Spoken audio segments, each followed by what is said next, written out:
Fasbiqil wudu. Jika Anda ingin menunaikan salat dengan sempurna, maka awali dengan menyempurnakan wudu terlebih dahulu.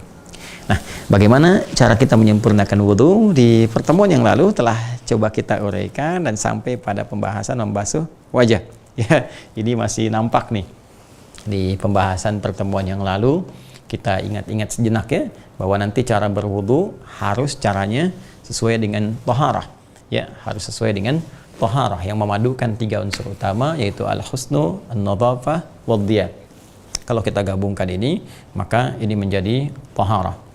Bersih luarnya, suci dalamnya. Karena itu pembahasan tentang wudu itu senantiasa dicantumkan oleh para ulama, termasuk para ulama hadis dalam kitabut taharah. Seperti Al-Imam Muslim, ini saya tuliskan kemarin, ya, menyantumkan pembahasan di kitab beliau Sahih Muslim pada pembahasan kitab At-Taharah. Dan dalam kitab At-Taharah ini beliau menguraikan tentang bagaimana esensi wudu yang kita tunaikan menjelang melaksanakan salat. Nah, wudu dengan taharah ini termasuk nanti penegasan dari Allah Subhanahu wa taala di penghujung firman-Nya di surah Al-Maidah di ayat yang ke-6, di penghujung ayat yang ke-6. Allah menyampaikan, "Walakin yuridu liyutahhirakum." Ya, Allah tidak menginginkan memberi beban pada kalian dalam berwudu ini, tetapi menginginkan kalian untuk bertaharah. Ya, untuk membersihkan kalian, menyucikan kalian. Karena itu, sifat wudu ketika kita tunaikan tidak boleh terlepas dari sifat taharah ini. Ya, dengan dua keadaan utama, yaitu nadhafah, untuk bisa membersihkan secara sempurna bagian luar secara fisikal yang dibasuh, ya. Kemudian yang kedua adalah membersihkan bagian dalam, menyucikan ya fungsi-fungsi organ ini yang mungkin melekat kesalahan-kesalahan saat kita gunakan dalam berinteraksi harian, ya. Jadi yang pertama ada fungsi nadhafahnya, ya. Nah, yang kedua memadukan antara husnu dan diya, ya, al-husnu dan al-diya. Nah, ini dia, ya, sehingga bagaimana wudu itu melahirkan aura kebaikan, cahaya-cahaya kemuliaan, membaguskan, baik bagus secara basuhannya ataupun membaguskan bagian dalamnya, sehingga suci itu ditunaikan berdasar turunan hadis ini, yang hadis Muslim, riwayat sahabat Utsman bin Affan radhiyallahu taala anhu, ya, man tawaddaa fa ahsanal wudu maka kharajat khatayahu, kan, kharajat khatayahu min jasadihi, ya. Jadi kalau seseorang itu berwudu, membaguskan wudunya, maka keluarlah kotoran-kotoran itu dari bagian fisik yang dia basuh, ya, saat berwudu itu. Bahkan redaksinya sampai ke adharihi, sampai ke bagian kuku-kukunya. Jadi setiap yang dibasuh dari bagian tubuh kita itu keluar kotoran-kotoran yang mengandung dosanya. Jadi bukan fisiknya saja bersih. Ya, seharusnya orang wudu itu memancarkan kebaikan karena bukan sekedar bersih fisiknya, tapi kotoran-kotoran dosa-dosa yang melekat pada anggota tubuhnya yang digunakan berinteraksi itu juga saat yang bersamaan tanggal dengan tanggalnya air wudu, dengan jatuhnya air wudu, maka tanggal pula, jatuh pula kotoran-kotoran dan dosa yang melekat di dalamnya. Nah, pertemuan yang lalu kita telah uraikan bagian pertama yang pokok dalam berwudu. Masih ingat ya teman-teman sekalian? Jadi berdasarkan kadar air yang kita gunakan saat berwudu, maka akan terjadi tiga kejadian. Yang pertama, air cukup untuk disempurnakan keseluruhan, ya, keseluruhan dengan sunnah dan pokoknya. Yang kedua, kadar air yang hanya cukup untuk pokoknya saja. Nah, yang ketiga, yang memang tidak bisa kita gunakan walaupun ada airnya, fa illam tajidu ma'a, dan fatayammamu, kita nggak bisa gunakan air. Wajada di sini bukan hanya menemukan, tapi juga ada airnya tapi nggak bisa menggunakannya. Ya, seperti saya sampaikan kemarin, air melimpah tapi sakit, nggak bisa gunakan air, misalnya kan. Kemudian air terbatas, nggak bisa dipakai karena dipakai untuk hajat tertentu saja, ya. Atau dalam kondisi memang air nggak ada sama sekali, maka fatayammamu, maka gunakan babnya untuk tayammum. Nah, sekarang kita ingin belajar yang pokoknya dulu, teman-teman sekalian. Karena nanti kalaupun sunnahnya sempurna, pokoknya tidak bermasalah. Ya, contoh misalnya kumur-kumur itu sunnahnya, kumur-kumurnya bagus tapi membasuh wajahnya nggak sempurna, maka bermasalah, ya kan? Nah, ini ada 4 yang pokoknya itu. Ini mengambil dari Quran surah kelima Al-Maidah di ayat yang ke-6. Ya, ya ayyuhalladzina amanu, hai semua orang beriman, dipertaruhkan imanmu di sini menjadi parameter kebenaran wudu'mu. Kemudian idza qumtum ilas shalah, jika engkau ingin menyempurnakan salat, ya, faghsilu wujuhakum, maka mulai pertama berwudu dengan membasuh wajahmu. Ini telah saya terangkan. Bagi yang Anda baru bergabung saat ini, mohon izin untuk bisa mengecek di episode yang lalu. Yang telah punya buku itu, ya, catatan penuntut ilmu spesial Ramadan, tinggal Anda scan saja di hari yang kelima barcode-nya, ya, scan, nanti akan muncul tayangan yang kemarin, dan Anda lihat bagaimana kami menunjukkan proses untuk membasuh wajah. Nah, wajah telah selesai, sekarang kita masuk pada bagian yang kedua, wa aidiyakum ilal marafiq. Wa aydiyakum ilal marafiq, dan tanganmu. Lihat baik-baik ya, lihat harokatnya. Wa aydiya. Nih, wa aydiyakum ada harokatnya fathah. Ya, ini waw ataf. Waw ataf tuh huruf yang berfungsi mengikutkan hukum dari informasi yang disampaikan setelah huruf waw itu pada yang sebelumnya. Ya, jadi ini ada huruf waw, ada informasi yang disampaikan setelahnya. Ya, aydiyakum ilal marafiq, tangan sampai siku. Hukum ini diikutkan pada kalimat sebelumnya. Ini informasi sebelumnya. Faghsilu. Nah, ini diikutkan pada perintah ini. Maka basuhlah. Ya kan? Faghsilu, basuhlah. Karena ini fi'il amr, maka yang terletak setelah fi'il amr harus nasab. Ya, harus mansub. Harokatnya nasab yaitu fathah. Maka di sini wujuha, kan? Wujuhakum niha. Faghsilu wujuhakum. Ini pun ikut aidiya, ya kan? Pakai fathah harokatnya, sama-sama fathah. Nah, sekarang perhatikan baik-baik. Bagian kedua, ya, wa aydiyakum, karena wa-nya ini ikut kepada sebelumnya itu ghasala, berarti masih serupa seperti yang kemarin. Saat akan membasuh wajah, yaitu ambil airnya seperti ini, ditumpahkan itu kan ke tempat yang akan dibasuh. Kalau kemarin wajah, ya dengan penekanan kepada jari di telunjuk dengan ini ibu jari itu yang telah kami terangkan. Nah, sekarang akan masuk ke tangan. Sebelum masuk ke sini, saya ingin tunjukkan dulu bagian-bagian tangan, karena nanti di syariat itu detail sekali. Tangan itu ini teman-teman, dari jari-jari sini sampai ke sini. Ini tangan dari sini sampai ke sini. Ya, namanya yad. Jelas ya? Apa namanya? Yad, yadun. Ya, ya dan dal, yadun. Jamaknya disebut ID. Ya, jamaknya ID. Ya, hamzah, ya, dal, ya. Yadun jamaknya ID. Dari sini sampai ke sini. Paham ya? Nah, jadi di sini karena bentuknya untuk banyak, untuk orang-orang beriman banyak kan, nggak mungkin tangannya cuma satu untuk satu orang saja, tapi banyak. Maka di sini dijamakkan aidiyakum. Jelas ya? Ya-nya berharakat fathah ya untuk menunjukkan nasab pada perintah sebelumnya. Nah, tangan itu dari sini sampai sini.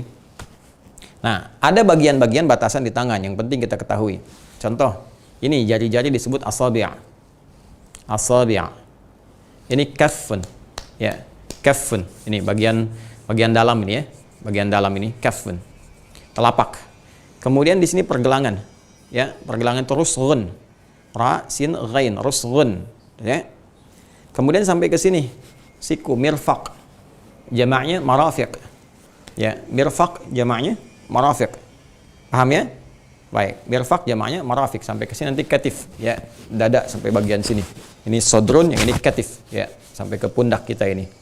Baik, sekarang lihat baik-baik teman-teman sekalian. Fokus baik-baik. Indahnya dalam syariat Islam, begitu detil dalam menuntun kita beribadah, yang menunjukkan ini bukan rekayasa manusia. Ini sudah pasti aturan yang di luar nilai-nilai kemanusiaan. Ya, ini pasti di luar pemikiran manusia. Wajar karena semua ajaran yang kita kerjakan dalam Islam, ibadah kita semua bersumber dari petunjuk Allah Subhanahu wa taala. Karena itu diatur sedemikian detil. Ya, karena dalam Islam aturan-aturan tentang tangan itu spesifik. Misalnya saat takbir, bagaimana tangan kita diangkat itu, ya sejajarnya seperti apa. Ya saat bersedekap misalnya ya, disebutkan langsung kita bisa menutup telapak gitu ya. Menutup dengan punggung, atau nanti ini rusgun ala rusgin, pergelangan ketemu dengan pergelangan begini, disebutkan detil. Nah, termasuk dalam wudhu pun kita akan saksikan bagaimana Al-Quran memberikan batasan detil kepada kita. Tangan, kalau kita sebutkan tangan yadun sampai sini, ya kan? Aidiyakum. Tapi ketika Al-Quran memberikan batas, ilal marafiq, jamak dari mirfaq, berarti sampai sini. Jelas ya? Sampai siku di sini, sampai siku. Karena ayatnya menyampaikan wa aydiyakum, dan basuhlah tangan kalian itu ilal marafiq, sampai siku. Nah, ini menggunakan konteks sinekdok atau temproparte, menyebutkan semuanya dulu ya, tangan dalam konteks yang umum, tapi yang dimaksud sebagian, yaitu dari batasan jemari sini, karena di sini ada takhsis, ada pembatasan ilal marafiq, sampai siku di sini. Nah, jadi yang disebutkan oleh Al-Quran ketika akan membasuh, ambil airnya, basuhlah kemudian dari tangan ini, ya, dari jemari sampai dengan siku di sini. Paham ya? Nah, ini satu. Dua, dalam pembasuhan ini Al-Quran menggunakan mula sampai ke ujung, batas awal ke akhirnya, itu digunakan kata ila di sini. Ya, ilal marafiq, sampai ke siku. Ya, kalau saya katakan begini, ana adhab ila Jakarta. Ya, ana adhab min Bekasi ila Jakarta. Saya akan pergi dari Bekasi ke Jakarta. Ya kan? Ana adhab min Bekasi ila Jakarta, atau ana adhab ila Jakarta. Saya akan pergi ke Jakarta. Nah, sekarang pemahamannya kan berarti saya berangkat dari Bekasi dulu kan? Saat ini Saya dari Bekasi, saya akan pergi ke Jakarta. Berarti Jakarta tujuan akhir, ya kan? Karena saya berangkatnya dari Bekasi ke Jakarta, bukan ke Jakarta dulu lalu ke Bekasi. Tidak, tapi dari Bekasi ya ke Jakarta. Ini pun sama. Ya, ketika menggunakan kata ila, maka ini nihayatul ghayah, ini ujungnya. Nihayatul ghayah ini ujungnya. Jadi dimulainya dari sini, teman-teman sekalian, dibasuhnya sampai ke siku. Jadi bukan dari siku ke bawah. Saya agak kurang sepakat ya. Kita menghormati mungkin perbedaan, tapi kalau kita melihat dalil yang kita sampaikan ini, ya, yang kita dapati dari Al-Quran langsung dan pemaknaan kebahasaannya menunjuk kepada hukumnya, kita dapati bahwa yang dimaksud basuhannya itu dari sini, jemari sini sampai ke siku. Jadi bukan dari siku ke bawah, bukan buka keran kemudian diusap-usap begini.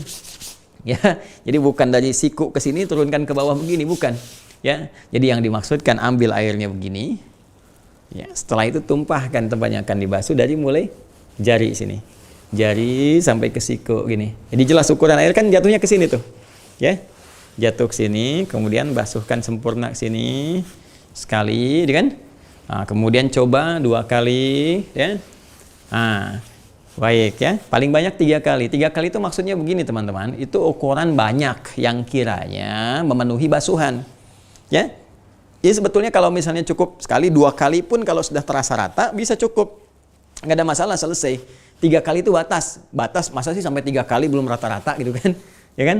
Nah, faman zada faqad asa Abul Qasim, hadisnya mengatakan siapa yang berlebihan pakai airnya, dia telah bermaksiat kepada Nabi sallallahu alaihi wasallam. Artinya melanggar ketentuan Nabi. Nabi nggak ngajarin begitu. Nabi ngajarin air yang secukupnya, nggak berlebihan. Itu kan? Karena itu penting kami sampaikan, begitu kita mengambil bagian airnya, kemudian ditumpahkan oleh kita, ya kan? Tumpahkan, basuhkan dulu.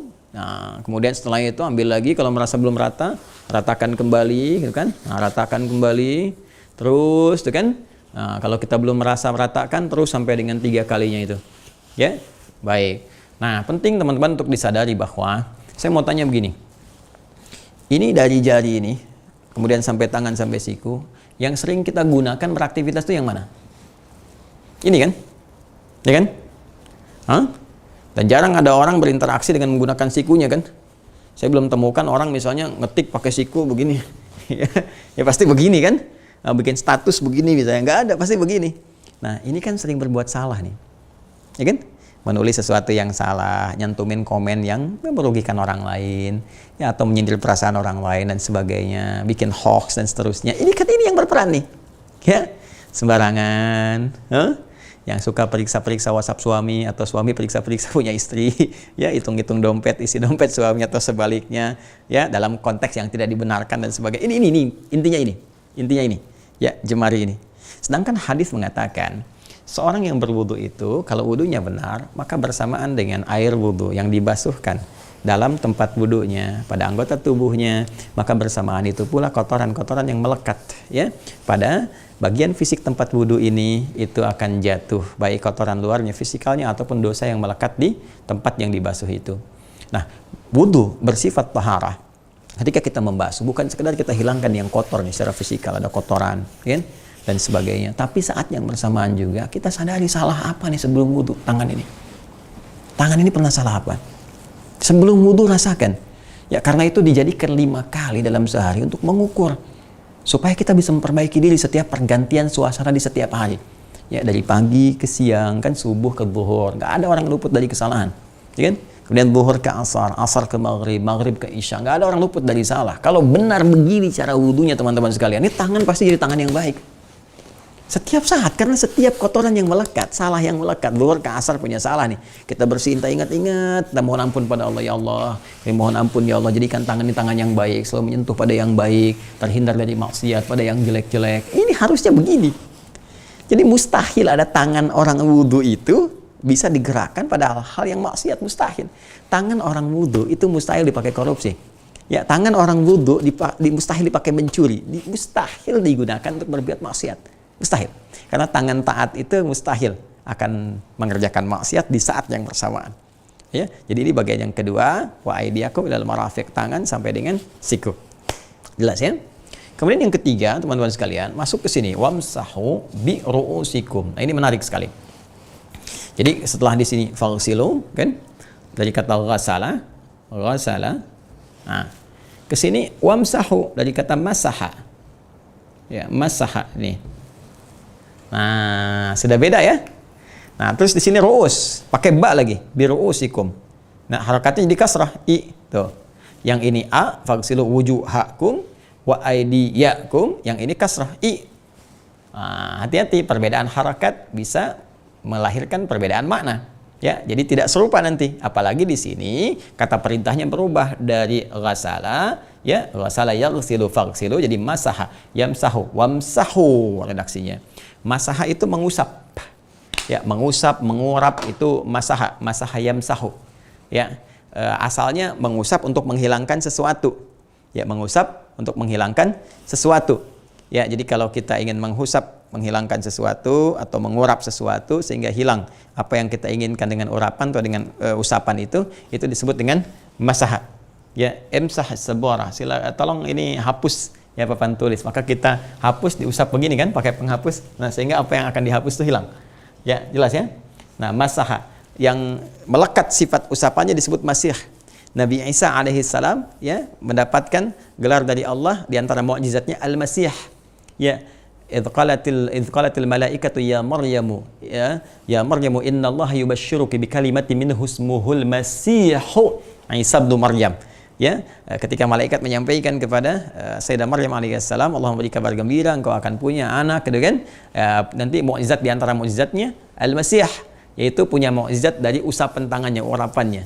Ya, di antaranya pada masa itu keadaannya banyak orang merasa unggul ya di bidang medis, di bidang kesehatan, khususnya di bidang kedokteran. Jadi segala penyakit merasa bisa disembuhkan dan sebagainya. Nah, kalau sudah merasa punya ilmu manusia tinggi begitu, abai pada yang lain, maka di antara mukjizat Nabi Isa alaihissalam itu disesuaikan dengan kepentingan zamannya. Ketika unggul di bidang itu, diberikanlah kemudian bagian pengobatan pada satu penyakit yang nggak bisa disembuhkan secara medis pada waktu itu. Ya, makanya ketika datang Nabi Isa alaihissalam, ya diusap, yang dokter nggak bisa menyembuhkan, medis nggak bisa menyembuhkan, ada penyakit yang melekat pada kulit, itu diusap bisa sembuh. Ya, dengan izin Allah Subhanahu wa taala. Dalam beberapa kasus-kasus tertentu bahkan penyakit ekstrim, bahkan pada titik yang mustahil manusia bisa mendapatinya karena ini kuasa Allah Subhanahu wa taala. Jadi bukan karena Nabi Isa-nya, karena Allah. Karena itu Allah mengatakan ya melalui firman-Nya disampaikan pada Nabi Isa biidznillah. Ya biidznillah dengan izin Allah Subhanahu wa taala. Diusap sembuh. Karena itu mendapatkan gelar Al-Masih ya, yang mengurap, yang mengusap dengan itu penyakit sembuh. Itu mukjizat. Semua nabi punya mukjizat sesuai dengan masanya. Ya kan? Nabi Muhammad SAW karena kemampuan umatnya pada saat itu banyak yang di bidang sastra tinggi sekali, hebatnya luar biasa. Kalau berkata itu indah, tinggi, kemudian sastranya, maka turun Al-Quran dengan mukjizat yang sangat dahsyat melebihi bidang sastranya, ya nilai peradaban, nilai keilmuannya, segala hal, dan tanpa batas, tanpa dimensi, terus ya sampai dengan kehidupan berakhir. Jadi disesuaikan dengan kepentingan umatnya, keadaannya, bagaimana sifat dan karakteristiknya. Nah, ini masaha. Ini singkatnya itu masaha itu menghapus, mengusap, ya. Nah, di sini ketika pindah pada bagian yang ketiga, yang tadinya ghasala, ya, membasuh, mengambil air, tuangkan wajah, ngambil air, tuangkan tangan dari jemari sampai dengan siku. Maka yang ketiga ini berubah, mengusap. Ingat ya, mengusap. Jadi bukan ghasala lagi. Kalau mengusap artinya apa? Ambil air secukupnya, ya, percikan dulu begini. Ya, percikan begini, kita ambil secukupnya, percikan dulu begini, baru diusapkan ke tempat yang akan kita usapkan, bagian dari tempat wudhu itu. Apa itu? Biru'usikum. Ini biru'usikum, jamak dari kata ra'sun. Nih, jamak dari kata, kita hapus dulu ini, teman-teman sekalian. Jamak dari kata ra'sun. Ini ya. Jamak ru'us. Ra'sun itu kepala.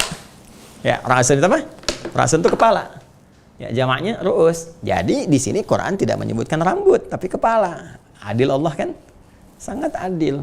Wah, kalau disebutkan rambut misalnya wamsahu bisyu'urikum, ya, atau bi asy'arikum, maka usaplah rambut-rambut kalian. Oh, berarti nggak adil di sini. Gimana kalau nggak punya rambut misalnya? Ya kan? Jadi repot kan? Atau kondisi tertentu rambutnya nggak tampak, kan repot gitu. Tapi ketika Allah menyebutkan wamsahu bi ru'usikum, semua punya kesempatan setiap hamba. Ya, mengusap kepalanya. Jadi di sini penting saya tekankan, karena kepala yang dimaksudkan di sini, maka tidak sah kalau ada seseorang yang berwudu, wah saking pengen cepet-cepetnya gitu kan, apalagi sebagian orang yang saking nggak pengen acak-acakannya rambut yang telah disisir, dia hanya sedikit saja menyentuhkan kepada rambutnya.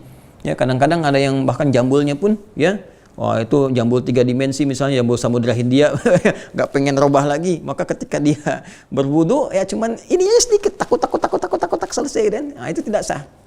Ya kalau wudunya tidak sah, sholatnya bermasalah. Ya, nah ini bisa diketahui pasti sholatnya bermasalah. Karena itu yang dibenarkan adalah mengusap bagian kepalanya. Nah ini menarik teman-teman sekalian, perhatikan baik-baik ya. Di sini saat akan mengusap bagian kepala, ini menggunakan huruf ba. Nih, bi ru'usikum. Nah, ini ya, ada ba-nya nih. Wah, ini indah sekali diksi Al-Qur'an ini.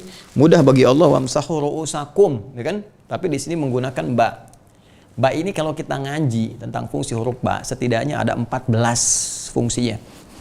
Ya, ada kitab namanya Mughnil Labib an Kutubil A'arib karya Ibnu Hisham. Ya. Mughnil Labib an Kutubil A'arib. Sini aja tuliskan. Mughnil Labib. Nah, silahkan boleh dicari nanti ya kitabnya. Mughnil Labib an Kutubil A'arib. Nah, itu bagus sekali menyampaikan dan menjabarkan kepada kita di antaranya tentang makna huruf-huruf ya, dari a, ba, ta, fa terus sampai dengan ya. Nah, ba itu huruf makna. Jadi ada huruf mabna, ada huruf makna ya. Huruf mabna itu huruf yang menyusun kata saja, kalau makna yang punya arti. Nah, ini ba ini itu setidaknya di bahasa Arab ya, huruf makna, harful maknanya itu punya 14 makna. Ya, ada ba lil ilsaq. Ada ba lil musahabah misalnya. Ya, ilsaq itu yang menyertai, ya ada ba yang musahabah itu mendampingi, ada untuk ghayah, untuk tujuan, semacam bismillahirrahmanirrahim. Ya, ba-nya di situ apa fungsinya? Ya, ada ba-nya pertama untuk ghayah, tujuan, af'ala hadza bismillah, karena Allah. Ya, kemudian setelah mengerjakan itu kalau bismillah kita merasakan ilsaq, ya, musahabah itu dipantau oleh Allah, lekat dengan kita pemantauannya. Jadi kalau ada orang-orang misalnya mau minum Bismillahirrahmanirrahim, dia ucapkan Bismillahirrahmanirrahim atau Bismillah, maka saat minum itu dia merasa diawasi oleh Allah. Makanya orang yang baca Bismillah mustahil dia minum yang diharamkan Allah. Gak ada orang minum whisky pakai Bismillah, Bismillahirrahmanirrahim buat ngurangin dosa dikit, gak ada. Ya, mustahil. Ya, orang korupsi pakai Bismillah itu mustahil. Kenapa? Ya, kenapa? Karena ketika dia mengucapkan kalimat Bismillah, kalau dia paham artinya, dia merasa diawasi Allah. Jadi kalau ada orang korupsi pakai bismillah, keterlaluan tuh orang tuh, lebih terlalu daripada setan. Itu lebih aneh dibandingkan dengan setan. Ya, setan aja ketika ada perbuatan yang kita bacakan, ya misalnya Quran kah itu atau nama Allah, dia menjauh. Ini korupsi baca bismillah. Berarti itu lebih dahsyat dibanding setan itu. Ya, sekali lagi, setan dibacakan Quran lari. Setan dibacakan ayat Allah, disebut nama Allah, lari. Ini orang mengerjakan kejahatan baca nama Allah, berarti lebih jahat dibanding setan. Paham ya? Nah, balik lagi ke sini. Jadi ba di sini fungsinya banyak. Ada ba lagi menunjuk kepada tab'id, sesuatu yang menunjukkan pada sebagian. Nah, sebagian pun dibagi lagi. Ya, at-tab'id ma'al hudud, at-tab'id bin dunil hudud, ya. Sebagian dengan batasan-batasan, sebagian tanpa batas. Ada lagi nanti istighraq. Istighraq itu keseluruhan, luas seperti alif lam istighraq. Nah, apa hikmahnya di sini membasuh kepala menggunakan ba? Allahu Akbar. Dan Allah yang maha mengetahui, maha rahman tentang keadaan hambanya. Karena ternyata boleh jadi setiap keadaan kepala kita itu mengalami situasi berbeda-beda. Ya, kalau kita nampak dalam keadaan yang umum sifatnya, nggak ada persoalan misalnya, mohon maaf, yang menimpa perempuan misalnya kan ketika akan berwudu tempatnya bisa terbuka untuk perempuan saja, ya tidak harus khawatir terbuka aurat dan sebagainya, atau laki-laki pada umumnya nggak ada masalah, nggak ada luka di bagian kepalanya, maka kita bisa basuh teman-teman sekalian dan arahkan basuhan ini untuk usapan, ya ambil airnya kemudian kita usapkan, percikan, ambil untuk mengusap, maka kita bisa usapkan keseluruhannya. Mohon izin ya, saya buka misalnya ya. Nah, bismillah, jadi saya simpan dulu. Nah, jadi kita bisa ambil airnya, kemudian kita percikan dari sini. Ya, kita usapkan dari bagian depan sini, ya sampai dengan ke belakang sini, ya. Bagian kepala. Lalu kita kembalikan lagi ke depan. Nah, kurang lebih demikian, ya. Ambil, percikan, kemudian bagian depan sini. Nah, ke belakang sini, bagian kepala, ya, dibalikan lagi ke depan sini. Jelas ya? Nah, itu mengusap. Baik, nanti ada di riwayat lain bisa langsung ke telinga ya. Tapi nanti itu kita ambil pokoknya dulu, nanti kalau kita sempurnakan di akhir tambah dengan sunnah. Nah, ini kalau tidak ada persoalan. Nah, kalau sekiranya ada persoalan misal qadar Allah ada ujian misalnya kan, ada satu penyakit di kepala. Ya, ada sakit tertentu yang nggak boleh kena air misalnya. Nah, maka ba ini sangat berperan. Ya, jangan langsung tayamum. Ba sangat berperan. Anda bisa ambil airnya, percikan sedikit, lalu kemudian Anda usapkan ke bagian yang tidak harus terkena luka, yang masih boleh terkena air. Ya, maka misalnya bisa menggunakan bagian yang terbatas dulu. Kalau memungkinkan bagian terbatas dari sini sampai ke ubun-ubun di sini. Ya, jadi Anda usap di sini sampai ke sini. Itu sah. Ya, itu sah. Jadi sampai sini. Nah, ini bagian pertama. Ya, jadi at-tab'id ma'al hudud, ya ma'al had. Jadi diusapkan sampai batas di sini. Ya, kalaupun di sini ada persoalan misalnya, ya di sini kena misalnya kan karena ada musibah tertentu di kepala, nggak boleh kena air bagian ininya, maka berlaku at-tab'id min dunil hudud. Ya, sebagian tanpa batasan. Maka Anda bisa misalnya usap yang penting bagian kepala. Ini kan kepala nih, masih bisa. Ini bisa. Ini bisa. Loh kok wudunya begitu Ustaz? Anda yang harus belajar, Cepi. Ya, jadi jangan karena nasnya begini Anda harus ikutkan kepada Anda. Tidak. Agama itu bukan akal Anda. Agama bukan pemikiran. Agama adalah bagian dari apa yang Allah firmankan kepada kita untuk diikuti dan memberikan kemudahan. Ya, agama datang untuk memberikan kemudahan, tapi bukan untuk dimudah-mudahkan dan bukan untuk mempersulit keadaan diri kita. Jadi kalau kita melihat orang yang wudunya misalnya begini, ya ini yang diusap begini atau ini diusap, ini husnudzon, oh mungkin di kepalanya ada luka atau ada apa sehingga dia mengusap yang lain. Jangan Anda katakan aliran lain tuh bid'ah tuh. Bukan di situ bid'ahnya, Anda yang belum tahu ilmunya. Ya, maka penting kita untuk belajar. Termasuk akhwat misalnya. Ya, akhwat. Kalau akhwat itu perempuan. Ya, kalau laki-laki ikhwan. Baiknya kalau laki-laki ikhwan. Jadi jangan sampai para akhwat siap. Nah, itu laki-laki, ya. Jadi laki-laki ikhwan. Kalau digabungkan laki-laki dengan perempuan ikhwah, ya.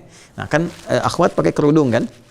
Nah, di kerudung kadang-kadang ada satu kondisi situasi yang ketika dia akan berwudu misalnya, mohon izin, mohon maaf ya ada kondisinya yang nggak terbuka sepenuhnya atau nggak bisa buka kerudung sepenuhnya gitu kan. Nah, Anda bisa mengambil bagian airnya kemudian diusapkan bagian kepala di sini. Ya, itu sah hukumnya. Itu sah hukumnya. Ya, misal kalau di pesawat agak kesulitan dibuka semuanya gitu kan, tapi ini bisa disingkap di dalam karena sendirian, tapi ini sulit bisa. Ya, ini untuk dibasuh kemudian bagian kepala cukup begini. Ya. Nah, ingat ini namanya masaha. Kalau nggak salah, ambil air, tumpahkan di kerudung begini. Repot kan?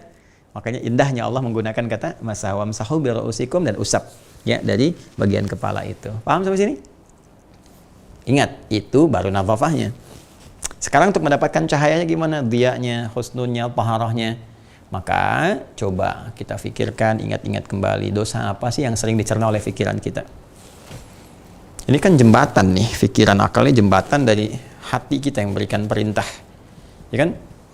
Hati ini kalau baik terus dicerna ke dalam pikiran kita langsung ditembuskan sepersekian detik nyambung ke seluruh organ seluruh organ kita. Kaki bergerak, tangan beraktivitas, mata memandang cepat sepersekian detik. Tapi kan banyak juga keadaan-keadaan tertentu yang membuat pikiran kita itu jadi salah langkah. Ya, salah berpikir, salah menyimpulkan. Karena salah berpikir itu akhirnya salah bertindak. Ya, salah menduga, ya pikiran yang salah karena praduga disebut dengan su itu kan jelek. Ya, menduga itu dugaan dzan. Maka ada muncul istilah su'udzan. Itu kan? Hati-hati, ada husnudzan, ada su'udzan. Nah, itu sesuatu yang salah. Bahkan Allah menegaskan inna ba'dadh-dzan itsm. Ya, sebagian dari dugaan itu, sebagian dari prasangka itu kan dari pikiran kita. Ya, dari suasana hati kita tembuskan ke pikiran kita jadi menyangka. Jadi ketika orang mengatakan gini, nggak nyangka ya Ustadz Adi, nah itu sedang nyangka. Jadi ketika Anda mengatakan nggak nyangka, itu sedang nyangka. Ya, maka ada beberapa suasana pikiran kita yang kadang bisa dibersihkan. Pikirkan kembali, ingat-ingat, saya salah pandang nih pada istri saya salah menyimpulkan pada anak saya. Ya, sehingga ini melahirkan perilaku yang tidak benar. Ternyata dia tidak seperti itu. Ternyata kawan saya pun ternyata baik dan sebagainya. Saya suudzon selama ini. Ini bersihkan. Jadi ternyata dari pikiran yang bersih itu lahirlah kemudian tindakan-tindakan yang mulia, yang bersih, yang baik. Maka wudhu itu sebetulnya indah teman-teman sekalian, luar biasa indah. Jadi kalau orang benar wudhunya tuh cukup wudhu pasti baik, asal benar wudhunya, ya? Asal benar wudhunya. Yang terakhir, yang keempat adalah diantara yang pokok itu kembali wa arjulakum. Nah, ke A lagi nih, wa arjulakum. Nah ini, wa arjulakum. Ini kan waksilu wujuhakum A. Faksilu wujuhakum A wa aydiyakum A wamsahu biru'usi I, ya. Nah, terus terakhir muncul lagi wa arjulakum yang keempat. Ini kan wawunya kemana nih nyambungnya? Tadi kan saya sebutkan di awal kan wawu ini ataf, huruf yang mengikutkan ya hukum pada informasi yang disampaikan setelah huruf itu kepada kalimat sebelumnya. Sebelumnya ini kan mana nih? Apakah yang ketiga, ke yang kedua, ke yang satu? Ya, lihat harokat setelahnya. Jadi setelah huruf waw ini ada kalimat, lihat harokat sebelum akhirnya. Kalau ini kan kata ganti kum itu. Ya, lihat wa arjula. Nah, karena ini la, maka ikutnya ke sebelumnya sama dengan yang dua. Berarti ikut ke yang satu ke sini, fagsilu.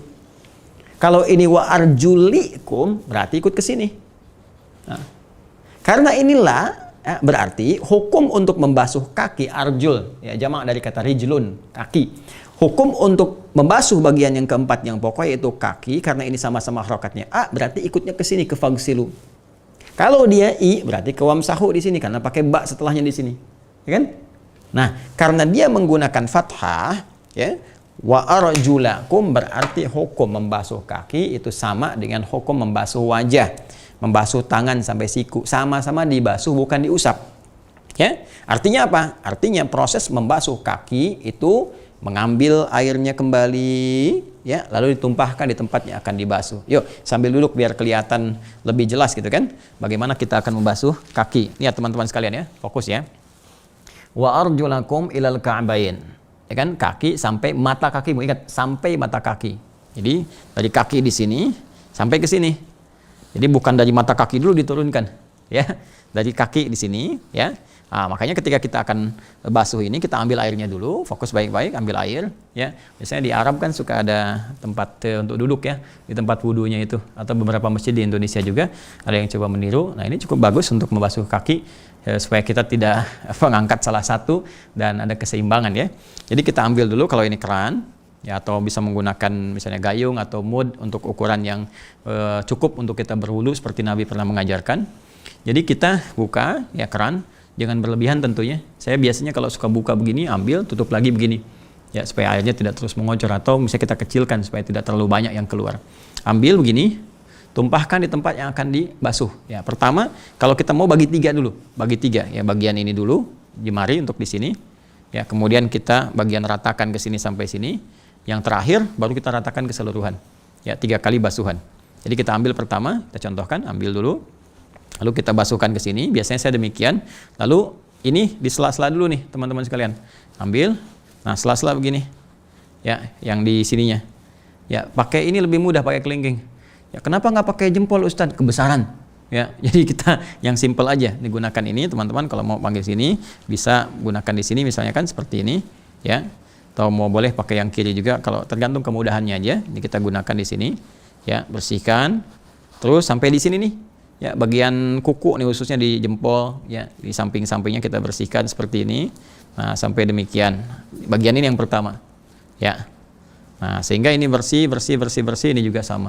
Awas ini ada persoalan nih di kotoran yang menyekat ya di bagian kuku ini. Ini banyak disoal. Ya, terutama juga Nabi SAW pernah menyinggungnya, ada orang yang banyak punya persoalan di alam kuburnya karena persoalan kotor saat menghadap Allah. Ya, maka ada yang mendapatkan hukuman bahkan karena menyengaja demikian. Ya, sama aja Anda beginilah, Anda datang ke tempat pimpinan dengan alas kaki yang kotor. Ya, Anda pakai sendal kotor, ada apa namanya? Ada tanahnya misalnya, atau bahasa Spanyol itu apa, letak ya. Itu jadi ada apa namanya itu, admin John apa John ya, jadi tanah basah gitu ya, tanah basah yang seperti itulah gitu ya. Jadi Anda datang kan tuh nempel tuh di karpet tuh, ya, nempel di karpet itu ke bawah kan nggak enak kelihatannya. Nah ini Anda kan sholat buka sepatu, buka alas, terus ininya kotor ya, sama aja bawa kotoran. Terus Anda tahu itu nggak Anda bersihkan bermasalah. Ya, maka basuh dulu ini, nah, terus ya seperti ini diselai. Nah kemudian bersihkan seperti ini. Satu, ambil lagi airnya. Nah, bagian yang kedua ratakan ke sini. Ratakan ke sini, bagian ujung sampai kedua mata kaki di sini. Ya, dua mata kaki ini satu, ini dua ya. Sini. Nah, kalau kita menduga belum rata, ambil yang ketiga. Ya, ambil yang ketiga, ambil lagi, ratakan keseluruhannya 3 kali. Nah, ini satu selesai. Kemudian baru pindah ke yang sebelah kirinya. Nah, ini teman-teman sekalian, penting untuk diketahui. Ingat baik-baik ya. Ingat baik-baik. Bahwa sifat yang tadi itu taharah harus ada. Jadi bukan sekedar bersih kotoran di luarnya, kita harus merasakan nih kaki dipakai langkah kemana aja. Ya, melangkah kemana saja. Ingat-ingat tuh, ada yang mungkin sebelum kita wudhu ada sesuatu yang salah, langkah yang keliru gitu kan. Nah, itu kita minta kepada Allah supaya kaki kita dibimbing. Ya, kita bertobat, mohon kepada Allah supaya kaki ini diperbaiki langkahnya, jatuh kotoran-kotorannya, kan? Kharajat khotoyahu, jadi keluar kotoran-kotoran dan dosa-dosanya, sehingga diampuni. Kalau ini wajahnya bersih, kemudian tidak mengandung dosa lagi, tangannya bersih, nggak mengandung dosa, sampai kepala pikiran bersih, kaki bersih. Demi Allah saya katakan, jadi orang baik. Jadi orang baik, dan kita rindu kebaikan-kebaikan itu. Ya, orang yang tinggi kedudukan, banyak harta itu udah banyak ya. Udah banyak, yang pintar-pintar banyak. Kita kekurangan orang baik saat ini, kekurangan orang baik. Ya, banyak orang pintar, tapi karena nggak baik, maka kepintarannya digunakan pada yang tidak baik. Itu yang kita sesalkan. Maka kita harus ya bergerak lebih jauh lagi, jangan berhenti di penyesalan, tapi kita memperbaiki keadaan diri kita dan mendoakan orang lain supaya lebih baik. Ya, nah ini yang pokok. Nah, kalau kira-kira airnya lebih banyak kita dapati dan sempurna kita bisa lakukan, maka mulai dengan yang sunnah-sunnahnya kita kerjakan dulu. Ya, boleh tentunya dengan berniat kita kan, kemudian Bismillahirrahmanirrahim kita akan memulai. Nah, ini dari mulai kita menyela-nyela dulu ya bagian-bagian jemari ya untuk bersiap-siap, sehingga ini sebelum digunakan untuk menyentuh lain sudah bersih. Ya, itu orang Islam tuh pasti bersih lah, nggak mungkin kotor dan sebagainya. Jorok itu nggak mungkin. 5 kali dalam sehari Anda bayangkan membersihkan tangan. Udah cukup, ini sangat bersih gitu kan. Nah, jadi ini dibersihkan dengan baik teman-teman sekalian. Setelah itu baru kemudian memulai untuk berkumur-kumur tamadmat sambil istinsyak. Ya, tamadmat sambil istinsyak. Ya, ini nanti tapi yang wajar ya, kalau sedang puasa kondisi saat ini yang wajar. Ya, kumur-kumur wajar, istinsyak pun jangan terlalu dalam. Kalau nanti terambil misalnya terlalu dalam, itu masuk tenggorokan bisa membatalkan ya kalau dia sengaja terlakukan. Jadi cukup di luarnya saja untuk saat ini, nggak perlu dihirup terlalu dalam, khawatirnya masuk ke dalam untuk membersihkan bagian yang hidung. Jadi kumur-kumur gitu kan. Nah, ini ambil, kemudian ini kan ke hidung sebagian keluar ya, kemudian dikeluarkan. Nah, itu juga sambil taharahnya tadi keluar. Jadi kita merasakan apa yang dikerjakan oleh lisan kita yang kadang nggak benar dan sebagainya ya, supaya kotoran-kotoran, dosa-dosa yang melekat pada lisan ini keluar juga bersamaan dengan kotoran-kotoran fisik yang keluar di mulutnya ya, termasuk di hidung. Nah, ini kalau kita bagus nih kayak flu, kayak macet hidung tersumbat misalnya kan atau apa, ini cepat keluar. Ya, insya Allah kumur-kumur nggak membatalkan wudhu ya, kecuali pakai sirop misalnya. Nah, itu bisa membatalkan. Ya, tapi kita biasa selesai. Kemudian dari kumur-kumur kita bersiap untuk membasuh wajah seperti tadi saya sampaikan ya. Ambil airnya, kemudian ke wajah ya. Ini. Anda bisa bagaimana, tapi saya biasanya begini. Ya, buka begini, kemudian ke tengah lagi. Nah, ini yang jemari telunjuk seperti ini, membersihkan ini ya. Kemudian yang ibu jari seperti kemarin saya ajarkan ke bagian bawah ke sini, lalu ke dagu dan selai-selai di sini ya. Kemudian 2 kali dan seterusnya. Tangan sampai siku, ambil lagi di sini. Ke sini, kembalikan ke sini ya, bersihkan kembali terus ya sampai 3 kali maksimal, kemudian pindah ke yang kirinya ya. Jadi kalau saya lebih memilih 3 bergantian, sekali sini, sekali sini, tidak, ini sempurnakan dulu baru kemudian yang kiri. Dan kepala ya diusap, ini ambil percikan, kepalakan seperti ini kan. Nah, ini bisa langsung ke telinga begini ya, langsung ke telinga. Jadi di telinga ini ada 2 jari ya. Yang ini, yang telunjuk, ini bagian dalam, mengusap bagian dalam sini, ya. Sedangkan yang ini, yang jempol, ibu jari, itu bagian luar, ke belakang begini, ya, ke belakang begini. Jadi kita ambil percikan, kemudian ke sini diusap, balikan ke sini, kemudian ke telinga ke sini, ya, jelas ya. Nah, begini, nah, sambil dibersihkan seperti ini, jelas ya. Nah, bisa juga begini misalnya, ambil percikan, sini, balikin. Nah, terus kita ambil lagi untuk telinga misalnya. Boleh. Ya, boleh. Jadi boleh langsung bersamaan atau dipisahkan. Nah, setelah itu baru kemudian kaki seperti yang tadi telah saya sampaikan. Kaki kanan, kaki kiri. Nah, itu dilakukan dengan tertib, dengan sempurna. Selesai, baru kita berdoa kepada Allah Subhanahu wa taala. Ya, masih ingat kan doanya? Kan syahadu an la ilaha illallah, syahadu anna Muhammadar Rasulullah. Allahumma ja'alni minat tawwabin wa ja'alni minal mutatahhirin wa ja'alni min ibadikas salihin. Ya kan? Allahumma ja'alni minat tawwabin, ya Allah, jadikan aku dengan wudu ini termasuk orang-orang yang taubat. Allahu Akbar. Saya katakan, kok baru wudu tapi doanya taubat gitu kan? Taubat. Karena tadi esensi wudu itu membentuk kepribadian yang baik, bersih, suci. Karena kita akan menghadap Allah dan mungkin wafat. Ya, tiada yang paling indah kecuali saat menghadap Allah dalam keadaan sudah taubat. Kita bersih, sudah suci, sudah baik gitu kan? Dan itu ketika dipanggil dalam sholat kan, ya, wa annahum ilaihi raji'un, dan mereka akan menghadap Allah, mungkin itu adalah penghadapan yang terakhir kepada Allah, dalam arti dia akan menghadap untuk selamanya. Bisa terjadi, ya kan? Kemudian waj'alni minal mutatahhirin, termasuk golongan orang-orang yang berusaha menyucikan diri. Itu taharah tadi yang saya sampaikan. Ya, ma yuridullahu liyaj'ala 'alaikum min haraj walakin yuridu liyutahhirakum. Di Al-Maidah lihat penutupnya. Ya, wa yutimma ni'matahu 'alaikum la'allakum tashkurun. Tidaklah Allah menginginkan lewat wudu ini untuk membebani kalian, tapi untuk menyucikan kalian. Allah tahhara yutahhiru. Menyucikan. Kalau kita berusaha supaya Allah menyucikan kita, tambahkan ta di depan kata taharahnya. Jadi tatahhara yatatahharu. Orangnya disebut mutatahhir. Jamaknya disebut mutatahhirun. Nasab jarnya disebut mutatahhirin. Ya, kalau kita memohon, waj'alni ya Allah minal mutatahhirin, ya Allah jadikan kami termasuk orang-orang yang berusaha selalu untuk menjadikan diri kami dalam keadaan bersih dan suci. Jadi kita itu berwudu, berusaha supaya bersih dan suci. Kan? Waj'alni min ibadikas salihin. Kalau sudah taubat, sudah bersih, sudah suci, kita minta kepada Allah dijaga supaya tetap baik dan Allah ridhoi. Baik yang Allah ridhoi disebut dengan saleh. Jadi itu berurutan tiga-tiganya. Minta kita taubat dulu, ya. Itu untuk takhalli. Takhalli itu membersihkan segala yang kotor-kotor dalam diri kita, baik luar ataupun dalam. Kemudian tahalli. Tahalli itu menghiasi diri kita dengan hal-hal yang baik. Ya, toharah tadi, kemudian tajalli, menampakkan segala yang baik itu dalam perilaku kita. Maka tiga tadi, Allahumma ja'alni minat tawabina, ya takhalli, waj'alni minal mutatahhirina, ya tahalli, waj'alni min ibadika salihin, ya itu tajalli. Jadi setelah orang itu berwudu dengan baik, maka nampak kesolehan ditampakkan dalam kehidupan. Lisan bicara soleh, mata memandang soleh, gitu kan. Kemudian tangan bergerak, kaki bergerak pada yang soleh-soleh. Itu harusnya demikian. Jangan kalah sama Suneo yang udah jadi soleh gitu. Ya, jadi saya berharap mudah-mudahan materi ini menjadi baik untuk disampaikan sebelum kita menunaikan sholat. Jadi kalau orang mau sholat dengan pembawaan begini, ya dia sholat sebagai orang soleh. Kalau sholat sebagai orang soleh, maka akan mempercepat kesolehan dia setelah menunaikan sholat, atau bahkan saat pulang kepada Allah dalam keadaan meninggal, bahkan dalam sholat dalam keadaan yang soleh. Nah, saya kira itu yang penting untuk kita pahami. Persoalan terbesarnya Ustadz, kalau kemudian saya telah wudhu ini, atau saya akan wudhu misalnya, tapi kondisinya ada keterbatasan, khususnya air. Ya, sehingga saya nggak bisa ngakses air, nggak bisa nuangkan. Ini bagaimana ini kotoran masih bisa jatuh nggak gitu kan?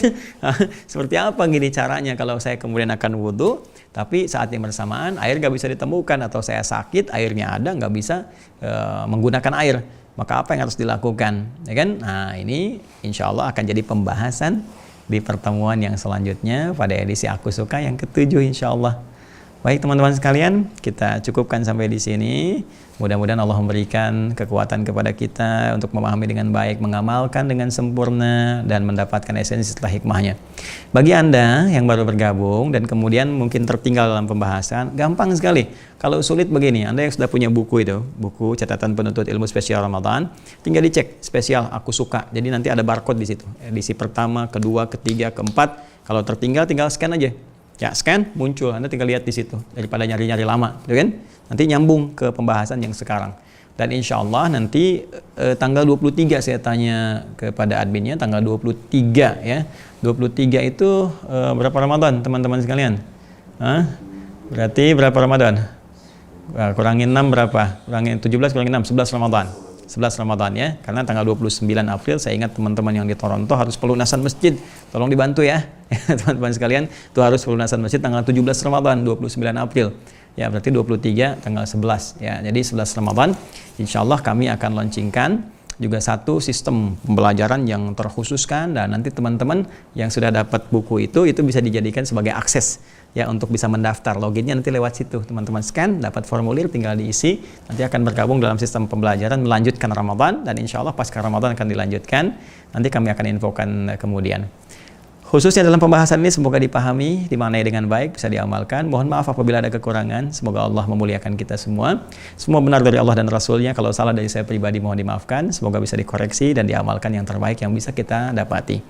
Allahumma taqabbal minna innaka antas sami'ul alim wa tub 'alaina innaka antat tawwabur rahim. Rabbana atina fid dunya hasanah wa fil akhirati hasanah wa qina adzabannar. Allahumma ij'alna ya Allah minat tawwabin waj'alna ya Allah minal mutatahhirin waj'alna min ibadikas salihin. Wa sallallahu ala sayyidina Muhammad wa ala alihi wa sahbihi ajma'in. Wa akhiru da'wana subhanakallahumma bihamdika nashhadu an la ilaha illa anta nastaghfiruka wa natubu ilaik. Walhamdulillahirabbil alamin. Assalamualaikum warahmatullahi wabarakatuh.